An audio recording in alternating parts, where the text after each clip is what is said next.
and welcome back to the Simplifiers podcast, where we take topics in business and in life and simplify them. And now I know there are two very trendy words or keywords out there that are really buzzing around, and you may or may not have heard of them, but I've got the best guest who's going to smash them together, break it all down, and simplify it for you so that you can make some true breakthroughs both in your business and in your life. Those two keywords are EFT and the Enneagram.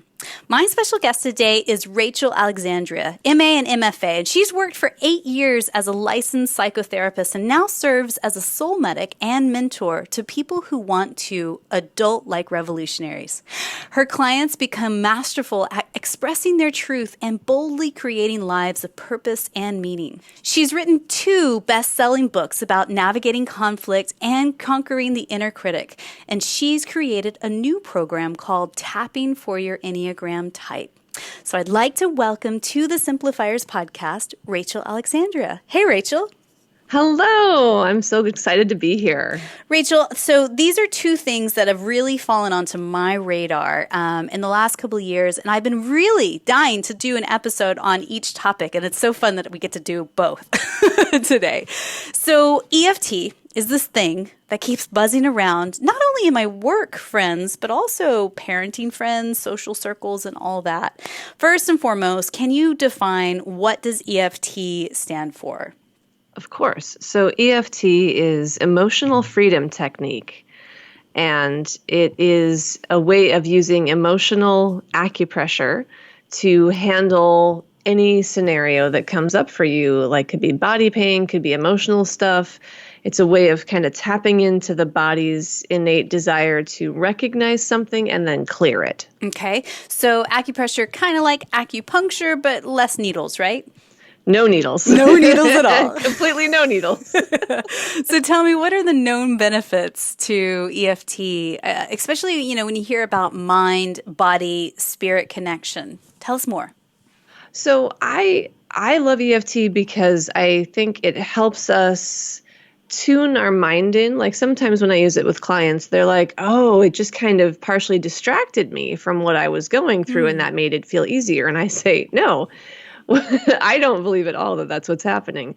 What it does is allows your mind to focus in a very sort of easeful way on whatever's the pain point. And then using the tapping on these acupressure points, just like acupuncture, it basically recognizes where the disharmony is and asks it to like move through, balance out, get more in the flow. So it gets us out of those stuck. The founder, Gary Craig, used to say you have this bzzz in the body, like a TV that's having a short or something. Yeah. Because he was very old. So back when TVs had shorts and had the white noise. Yeah. And so this acupressure technique helps you like sort out where that short is happening in your system and like smooths it out. And so if you are listening to the audio version of this podcast, I highly recommend at this point, actually, you might want to flip over and watch the video version of this exact same conversation on the Simplifiers YouTube channel at youtube.com/The Simplifiers. And here's why. Because I think if you've never done EFT before, you might be going like, oh, I don't really understand what she just said there. So can you show us, Rachel, really quick, what is tapping?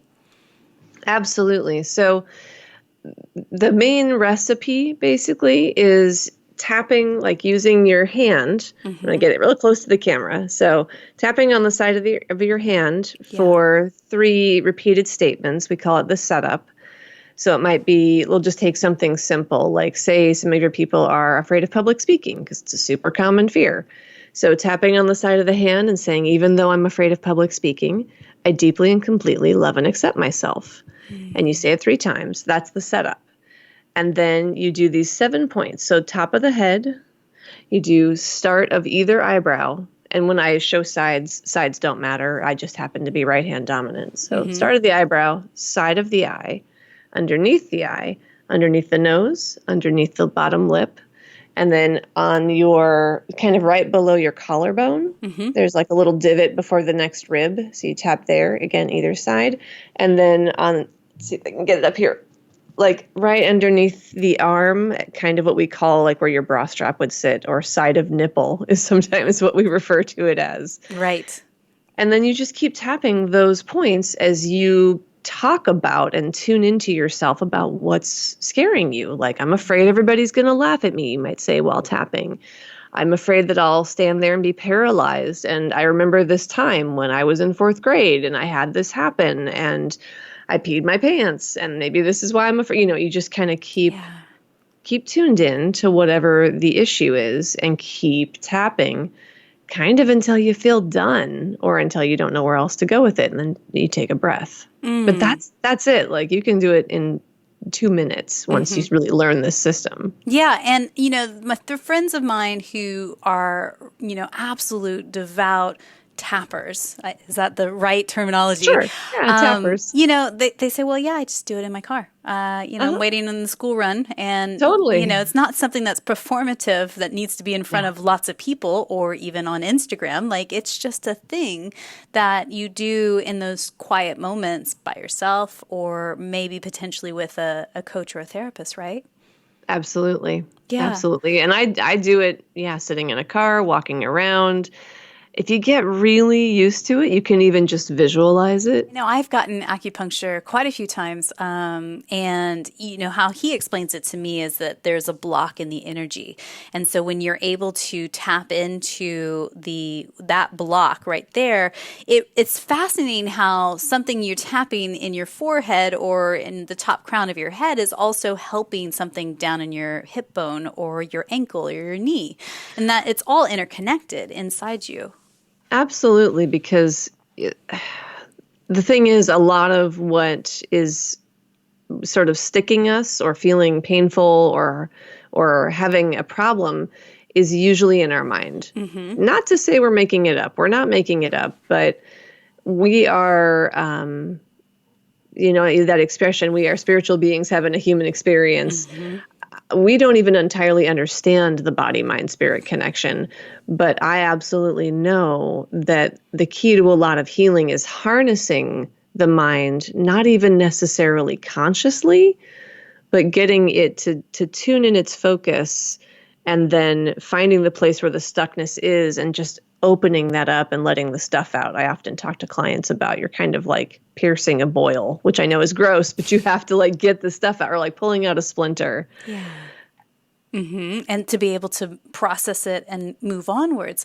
Well, I also think it's fascinating to me as I start to learn more about how powerful my brain is. And I don't mean that in an egotistical way. I just truly think my brain is creating and weaving stories all the time. All the time. All the time. And so for so long it was subconscious and I was completely unaware of it, and that the decisions I would make in my everyday life, the tiny minutia things like what I'm going to wear, what I'm going to eat, who I'm going to talk to, am I going to go exercise, am I not going to exercise, am I going to stay on Instagram another hour and a half and then not go to sleep when I should, like all those things are anchored to stories that I've told myself of where pleasure comes from, where pain sits, where I deserve that or I don't deserve that. And some of those stories happened before we were conscious. Some of those stories aren't even stories we've told ourselves. They're just beliefs. They're just anchored in some sort of knowing. And that's the interesting thing about tapping is sometimes you're tuning into stuff that you don't even remember. And you can say consciously, I know that this doesn't make me happy. I know I don't like this. And yet it's still like, say, a fear of heights, right? It's not necessarily a story we've told ourselves. People have phobias and they don't even know the reason why. So that's what's cool is that EFT can get underneath the conscious story and be like, well, I just know I have this problem. And you just keep tapping and then the problem feels a little bit less. You can track it going from like an 8 to a 7, to maybe a 6. And the more you tap, sometimes stuff comes up and you're like, oh my God, I totally am having this feeling in my arm of being paralyzed. Or, I suddenly remember when I was 5 and this and that happened, or I overheard a grown-up say blah. And, so that's the cool thing is it uses like, yes, your brain is extremely powerful. But the funny thing is the consciousness isn't the most powerful part of it when it comes to what created our issues. We can use our consciousness to focus effective tools like EFT on those places so that we can, I don't know, it's like finding a cave and opening things up and letting the bats out, or something like that. So then how would you define spirit? Oof. I mean, we're going to try and simplify spirit, folks. Here we go. I believe that spirit is everything. I mean, this is me. I believe that everything is connected. Everything has energy. And there's a way in which, like, I like to have a lot of different lenses, I guess I'll say. I learned this when I was in graduate school. There's different kinds of methodologies and ways of seeing the world, and you can always put on a different lens, you know, just like a microscope, a telescope, rose-colored glasses, whatever you want. And those are just a couple silly examples. But so one lens that I wear when I talk about spirit is this idea that, in a way, our conscious mind is the thing that helps us understand time and space. Yeah. Like, kind of like we're in the Matrix, basically. And we have to learn how to navigate that thing in order to have this human experience, but all of it's kind of made up. Rachel, we're screwed is what you're saying. No, I'm saying it's amazing because when you realize that, I mean, so I'll tell you a very quick dream I used to have recurringly and what made it stop. I used to have this dream all the time, and you guys probably listening have this experience a lot, where it's like I'm late for a class and it's the final, but I don't have any pants on, and I have to get to this place so I can find my pants and also get my books and then get to the place where the class is happening. But there's all these obstacles, and they're nonsense, right? Like, I have to follow my mom to the airport so I can go find my bag at her place. You know, it's all just total nonsense. Yeah. And I had it over and over and over, like way beyond when I ever had classes. And one day I just was like, hey, Spirit, what is this about? And when I say, hey, Spirit, I'm asking, I don't know, my higher self, my angels. One of my teachers says the great magical goo, you know what I mean? And then I just kind of sat in contemplation with it. And I suddenly realized, oh, the only way to win at that dream is to realize you're dreaming. And I realized that was a message from Spirit to me about life. Yeah. Like, when I get all caught up in the nuances and the little stuff and the little nitty gritty irritations of life, and why isn't this thing going the way I want it to go? Because that's all of us, and things don't go the way we want them to go all the time. And I get caught up in it. It's like I'm in that dream and I'm trying to get from the place to the place. But if in the dream you realize it's just a dream and you can rise above it and just float. Yeah, I stopped having that dream after that. Were you able to transcend in the dream? No, I just stopped having it. Yeah. I just stopped having it entirely because it wasn't about the dream. Yeah. It was about Spirit saying, this is what life is. So I think what I'm hearing you say, and I love that how you define spirit, because I think this is true for anyone, regardless of what your religious, spiritual background is, you believe in anything or nothing. I mean, I think that this is a truly deeper question than that. Is what I think I'm hearing you say is, and tell me if I'm wrong, is your body is your vehicle. Your mind is almost like the supercomputer that's processing the information that's been given to it. And then spirit is the message, is the messenger. Is that am I diving too deep, or is that true? Spirit is all of it. Yeah. Sure. I mean, in terms of how we relate to it, sure. Spirit is the message and the messenger. Yeah. And also the support. And the only times that I am struggling are when I'm trying to think that my mind and my body are the end all be all. Yeah. Instead of being like, oh, let me just, I'm kind of a control person. I imagine your audience, we've got some control people out there being entrepreneurs. We like to be in charge of our lives, right? Yes. But that's when I can get into a lot of struggle, is if I do that for longer than driving my car or making a decision or whatever. If I'm trying to do it constantly, Spirit's like, do whatever you want, but man, it's a lot harder to try and do this with just a mind and a body instead of releasing and letting this flow through everything. Well, and I heard Liz Gilbert, the writer of Big Magic, say this once as well, and it really stuck with me. I mean, I think there is a certain oneness to all of us. Again, regardless of what your spiritual or religious beliefs are, I think that we are all come from the same good stuff, whether it's love, spirit, whatever word you want to call it. And once we realize that we are all so interconnected, that you're not this solo island and person out there over in left field, then things start to get a little bit easier, I think, in life. Would you agree? I do. It's so much easier when I don't think I have to do everything. Ain't that the truth? Even when I don't know where the solution is coming from. Yeah. I mean, that's what they call the leap of faith, right? I always think of that moment in the Indiana Jones and the Last Crusade where he has to walk across that chasm and there's nothing there. And he's like, how do I do this? And then he throws a little bit of sand and he sees a kind of an image that there is a bridge. It's just invisible. Yeah.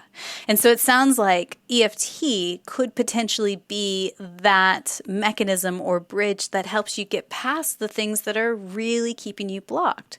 It is definitely, yeah. Okay, so we all know we have this inner critic inside, right? This thing that says, oh, don't do that, Mary. Don't do that. That's a horrible idea. Or whatever it is that's what my inner critic says. No, that's a bad idea. So how do we begin to dismantle our inner critic and utilize EFT and tapping? So, I mean, you can just tap on what the inner critic is saying to you. I think one of the first things I recommend people do is cultivate that neutral inner observer, or just in other words, pay attention to what you think. Instead of just thinking it, also pay attention to what you think. So if you notice that you're thinking, oh, don't do that, Mary. Oh, Mary, how could you do something so stupid? Yeah. And then you watch it go by. You're like, wait a second, who said that? Yeah. What was that about? What was that? That doesn't feel nice to hear, to hear that from my brain.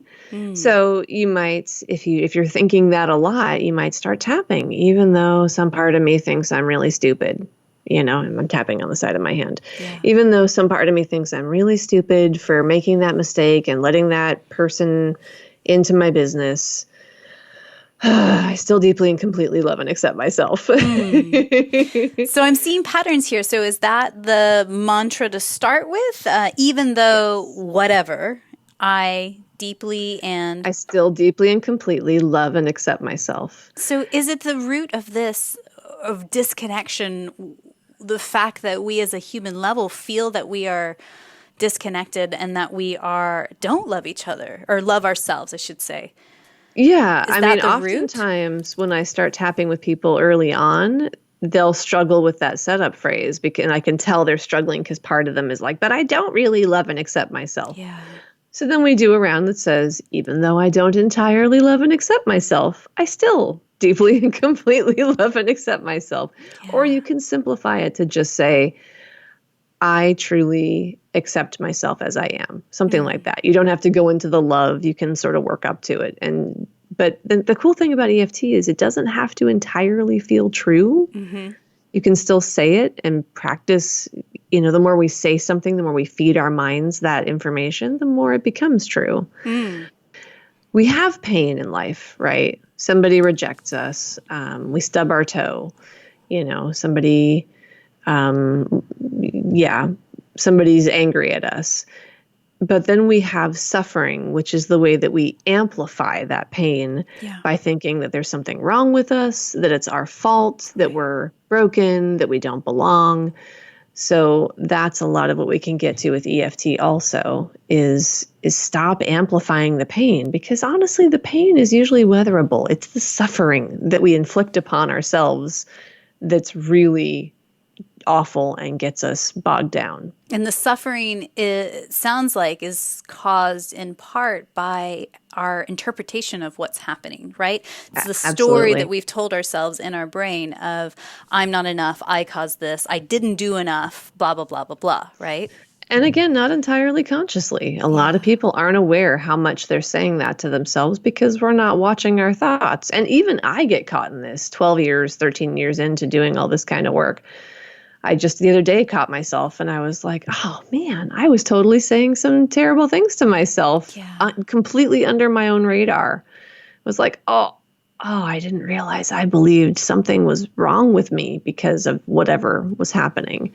And so I just tapped it out and was like, no. Let me reassure all my inner parts. Let me soothe myself and be like, no, we're changing that story that I didn't even realize was happening. Right. Because it's not real. The stories we tell ourselves are not necessarily true. Right. They're often not true. That's the funny thing. I have in my second book, which is this little illustrated book, one of the things that I wrote down, because it's about how to handle your inner critic, what I wrote down basically was whatever, examine what you're telling yourself or what signs you're putting on yourself. Like try it on and see how it feels. If it makes you feel bad, it's not true. It's a lie. Because the truth is, you're already good enough. You're perfect, just as you are. I mean, sure, there's things you want to do better. Great.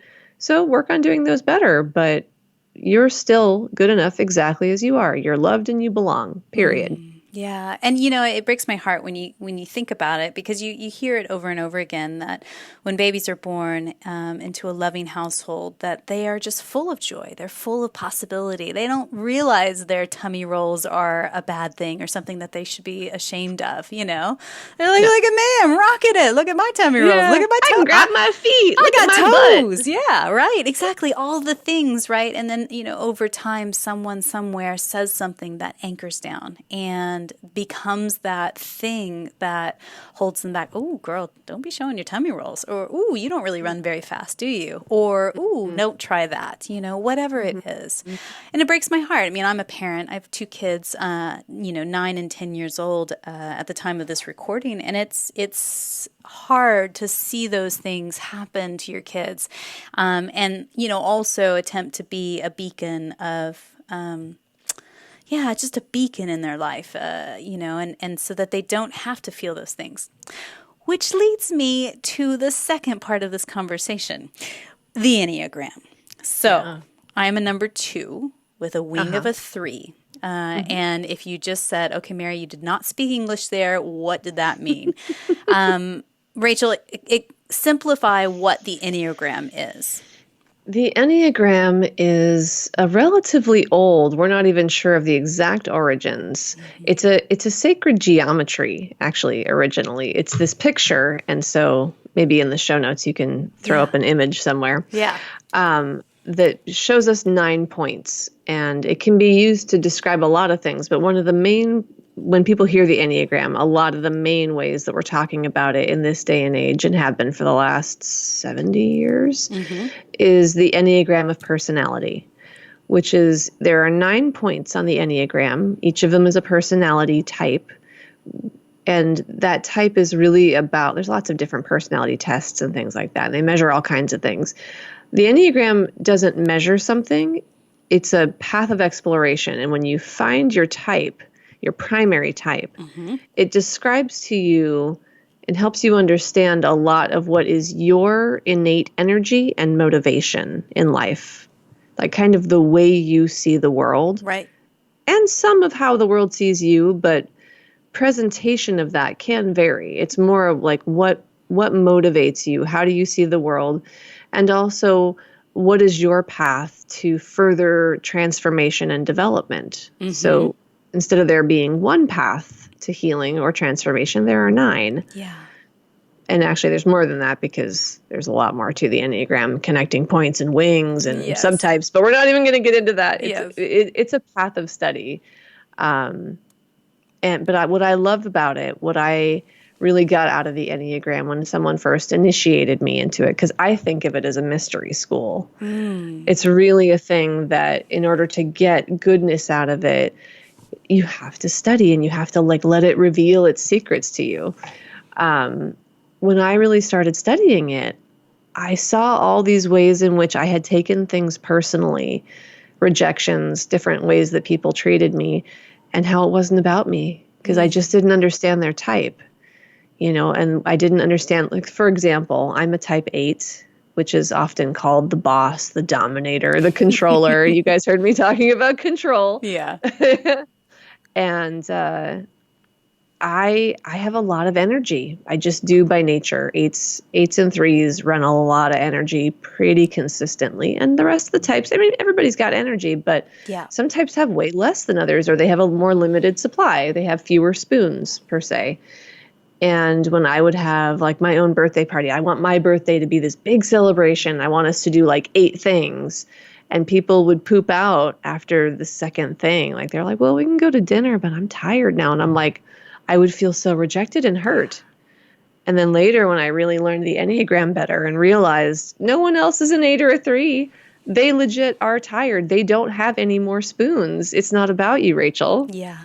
I could take it way less personally and just be like, oh, I just need to be grateful for how much energy I have and understand that I have a much bigger fuel tank than most other people. And see, this is where I think your work is so fascinating and brilliant, is the fact that you've said, okay, right, I'm studying the Enneagram, I'm learning about these 9 different personality types, and diving into understanding, helping people understand the true deep down identity. But then you say, okay, well, hang on, we've got that tool, amazing. And then we've got EFT, tapping, helping people break through some of those negative thought patterns and anchors that are just simply not true, and smashing them together. Smash them together. This is good stuff. Well, let's say you're tapping them together, right? So I love it. This is where the good stuff is. So tell us more about when you put these two things together. Where has the work led you? So, well, I'm gonna answer it this way because I'm like, where has the work led me? I'm going to answer this, which I think is the bigger question. Why do that, right? Why smash them together? Yeah. So a lot of people out there are teaching the Enneagram. I mean, not as much as like Myers-Briggs or something, but there's plenty of Enneagram teachers and there's plenty of intro information. Mm-hmm. And often, especially depending on your type, you can learn your type and kind of read about it, like my mom did. I typed her and I said, I'm pretty sure you're this, read about it. And she's like, yeah, so what do I get? Yeah. So now what? Yeah. I love that. I was like, what do you get? What do you mean, what do you get? You get to have more self-knowledge, obviously. Yeah. But that doesn't really do a lot for her. And with a lot of people, maybe they've been studying for a while. They've laughed at some memes, for example, about their different types. They've watched some panels. It's one of the best ways to learn about type is to watch a bunch of 7s on a panel all talk about stuff and see how the energy is similar, which is great. And you can kind of look at your friends and your family and kind of make guesses about their type. Great. Then what? Mm-hmm. Every type has gifts and challenges. And it's sort of like, well, you could take them to talk therapy and talk about them, but does that really get you any farther? Not really. So if you use something like tapping to smooth out the ways in which particularly you're judgmental or resistant or angry or sad about the ways your type is or the ways that we get stuck. So for me, again, I'm going to use the example of control, right? When I use tapping because I really want to be in control. I really do. My Enneagram type just wants it. And it's just a part of my personality, but it's not all of my personality. Other parts understand I want spirit to be taking more of the lead. I want other people to feel like they have power with me and that I can follow them at times. I don't want to get all like crinkly in my soul about, other people getting to be in charge. So those are great times to tap. Right? Even though I'm not in charge right now and part of me feels frustrated, I still deeply and completely love and accept myself, or even though I don't get to drive this car and it scares me and I'd rather be in charge, even though it's hard for me to be vulnerable, I'd rather be in control than be vulnerable. Yeah. Like tapping on that. And for 2, for example, 2s often can have some struggle with people pleasing, right? And caretaking. So, and there's like a really strong desire to connect with people and for us to be in like a harmonious, happy relationship. And so, but sometimes there's a challenge in that, right? Like times where people aren't seeing the world the same way as you and they aren't letting you help them or Or or feeling like they're not showing up as much as you are. That's classic number two helper. exactly. Very much so. Yeah, so the tapping for type takes people through, like what I did was I sat with a video camera and I really sat in the type energy and did my best to embody it, Yeah. like listen to that type energy, and then I tapped along.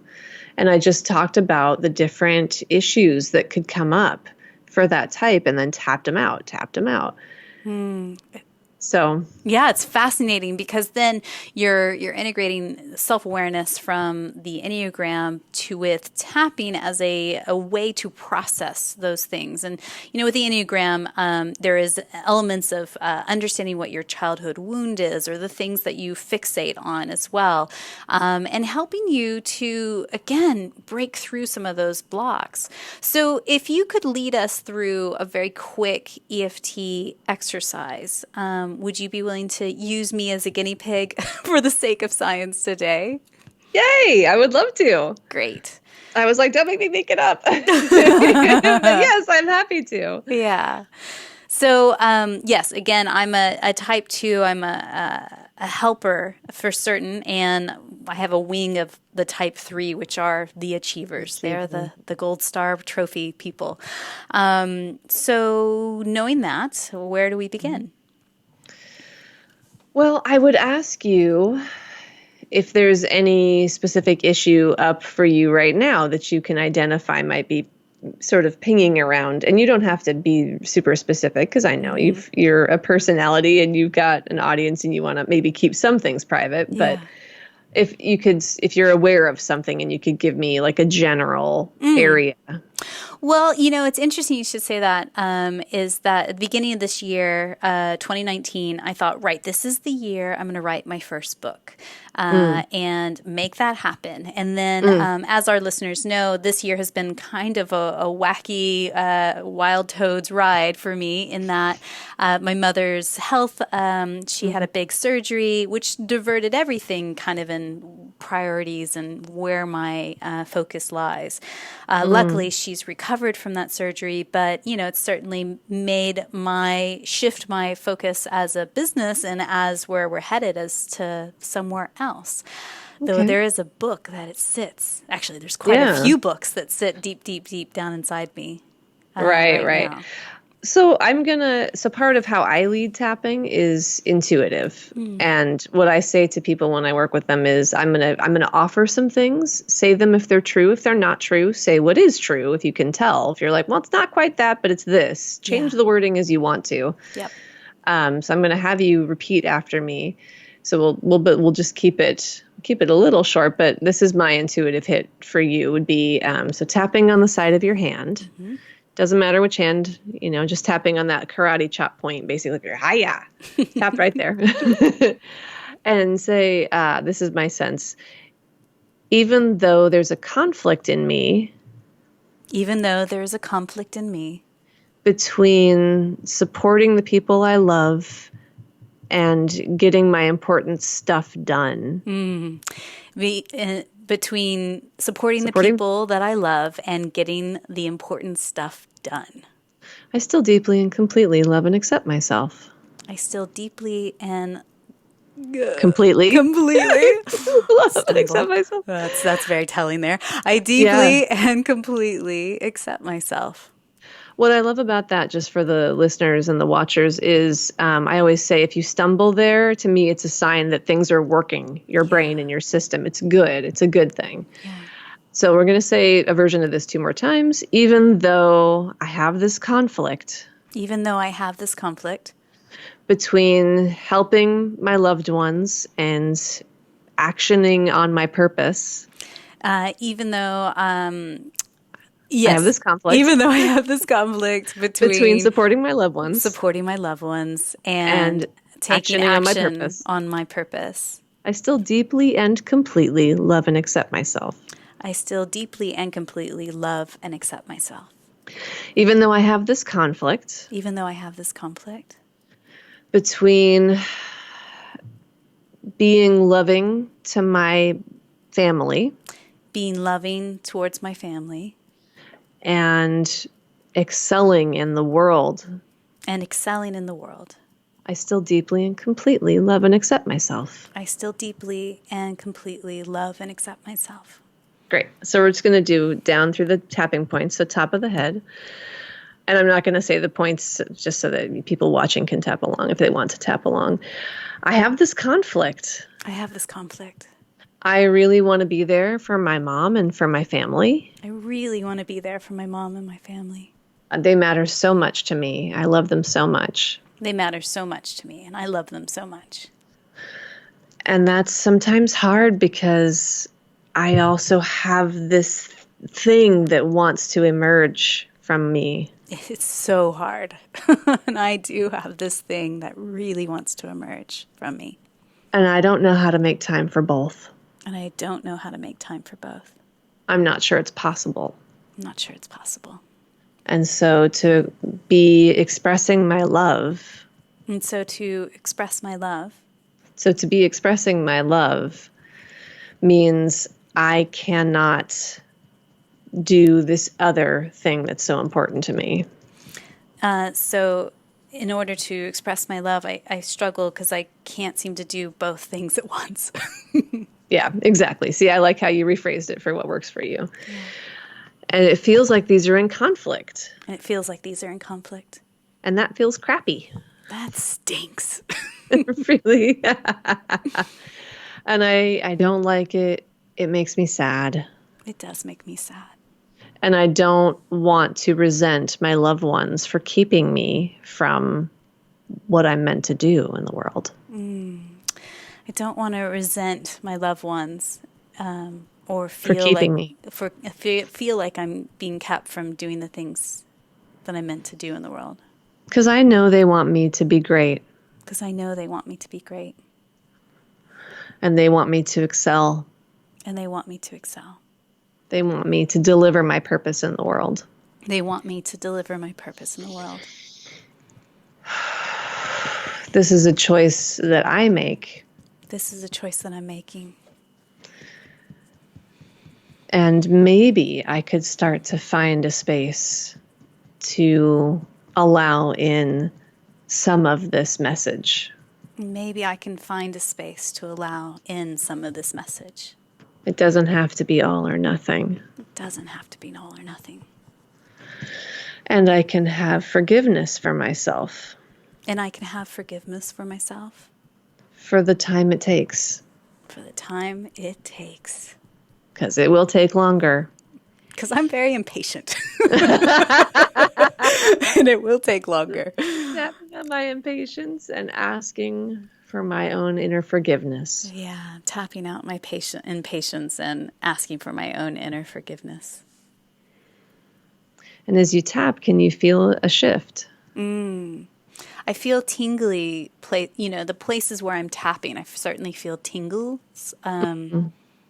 Yeah, and it's hard sometimes to say some of those words out loud, Exactly. Especially, granted, while we're recording, it's just you and me, but I'm realizing that thousands of people are going to be hearing this very shortly. Right. It's very scary to say these things out loud. Yeah. And the tapping helps with some of that. So I appreciate you being brave and offering to do that, because I absolutely know you are not alone. Yeah. There are so many, especially your audience being a lot of women who are professionals and running their own businesses.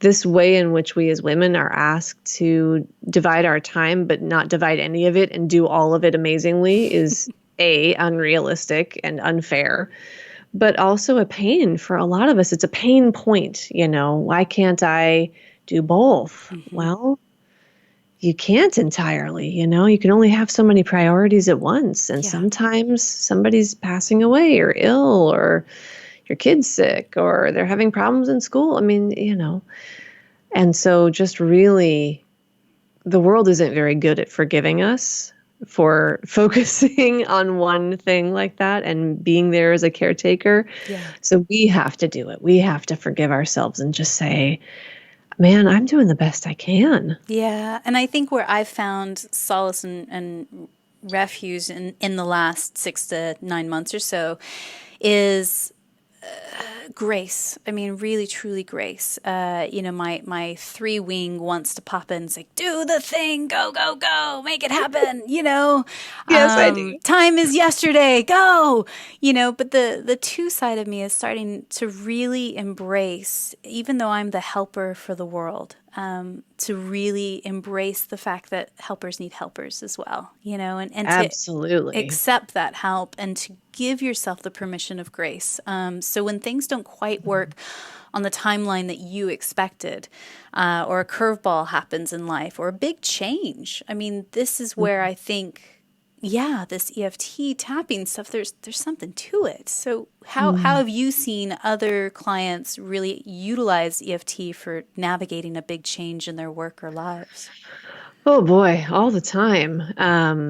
I mean, I've tapped with clients about phobias. I've tapped with clients about a lot about traumatic events. Like, it's really, really great. It's one of the few useful treatments for real trauma. Yeah. And by trauma, I mean little t trauma as well as big T trauma. Anything where you felt like you were in danger, like your life was in danger, which could be an assault, it could be being a kid and your parents kind of never being around, like that's a trauma. So tapping on those things can be really transformative. Those are some times when I've really seen clients like de-escalate in their intensity of their anxiety or this sort of stronghold of depression. And really taking, old stories and changing them. That's another way. Well, and I certainly felt like through that process, and thank you for leading me through that. What a gift is that, sometimes it's better out than in, right? So once Absolutely. you say the words and you've said them out, it's like, oh, wait a second, is it as big and scary as I thought it was? Because when I bottle it up, it just, grows and grows and grows. So, I imagine somebody that's listening to this episode right now is going, well, that sounds good, but I don't know if I really want to wander into my big, scary, vulnerable bits of my life and my psyche that just wants to have a little bit more control. What would you say to that person? If they don't want to wander into those big, scary bits, but they want a little bit more control over what's happening. Just feeling like, oh, you're taking me down the scary path. Am I going to lose my marbles? Like, what are you talking about? What would you say to them? I would say, you can find all kinds of videos about EFT on YouTube, and all kinds of things where you have guided scripts. So guided scripts are great, and you can watch them on video, or you can even read things. Like there's one that's for money that I think is amazing, that I have done a number of times. I mean, it's a program that somebody built and I purchased, but I go through it all the time, and I just kind of like keep shifting my beliefs about money with it.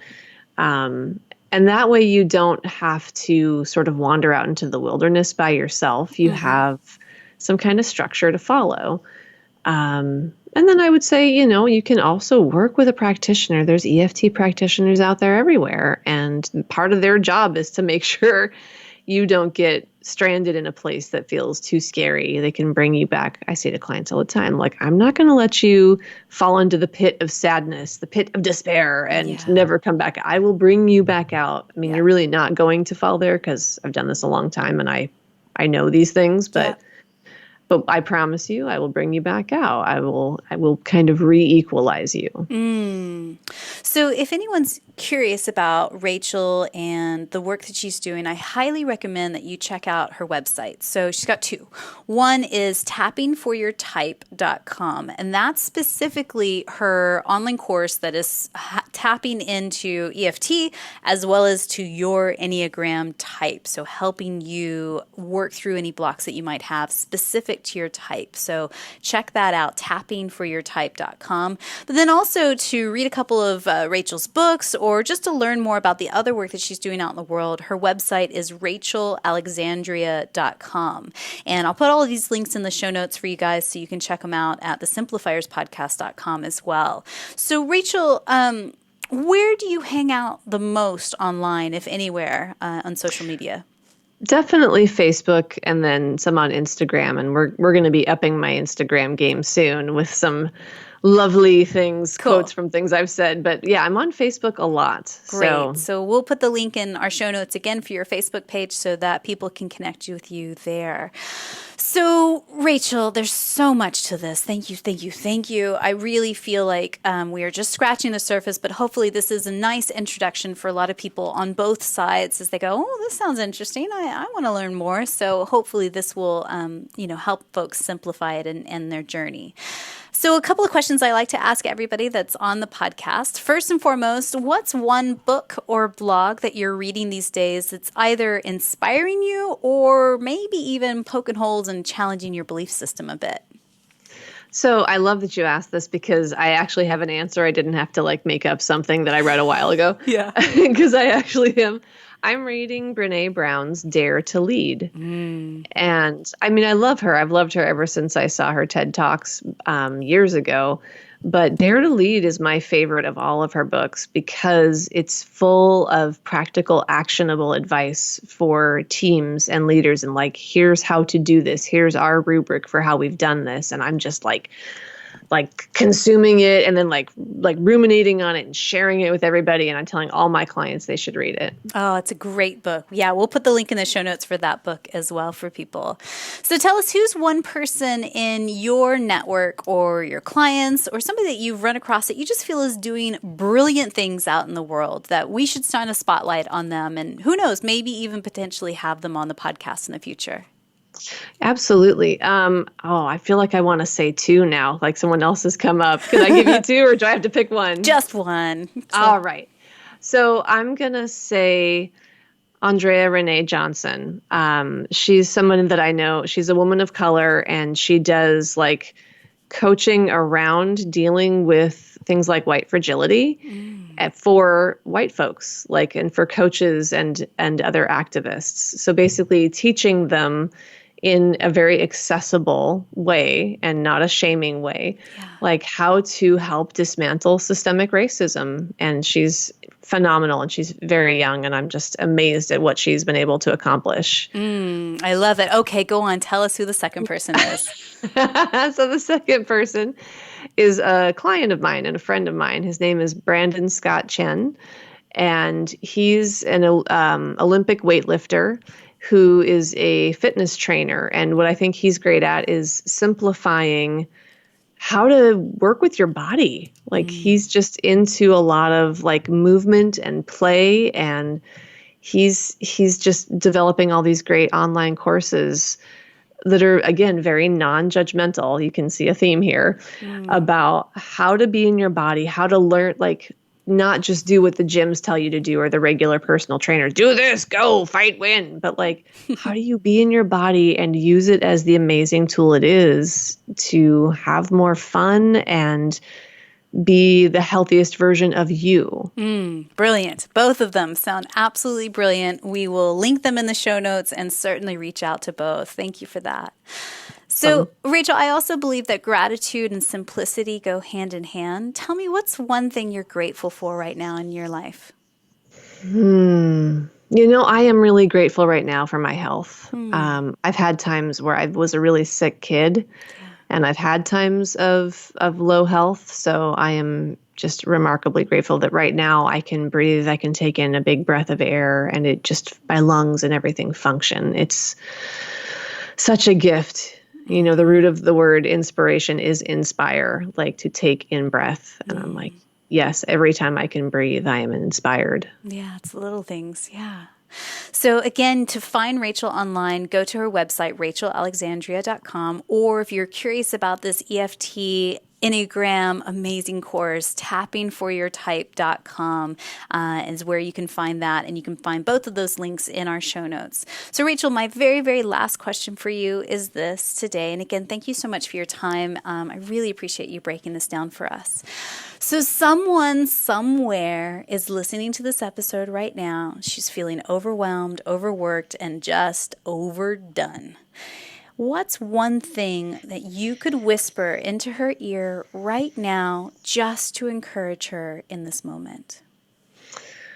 I really want her to know from the depths of my soul, from everything I've ever understood from spirit and life and the universe and everything, no matter what you do in this moment or the next or the rest of your life, even if you do nothing, you are already good enough. Yeah.